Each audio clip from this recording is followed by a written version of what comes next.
Maybe my level's off a little bit because you do see some water trying to, go back the opposite way.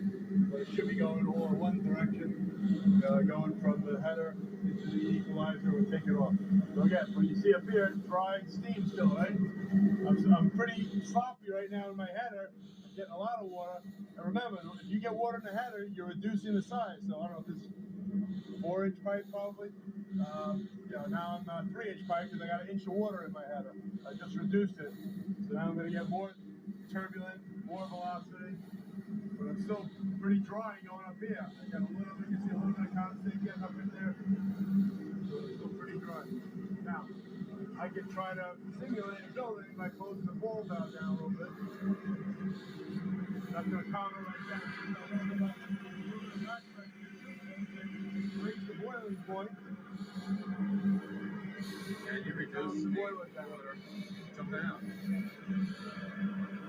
Trying to regulate it so that's like your perfect normal boiler, right? You get a little bit of bounce out of it, but whatever's coming out, the gravity is pulling it right back into the boiler.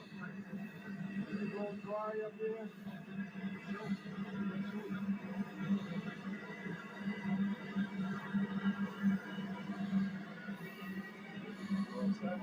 That's how you want to get a steam system to be accurate. It's like a micro joining in. Thank you.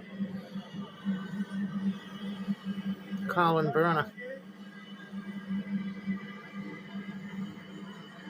Steam boiler. Firing 2.5 gallons an hour.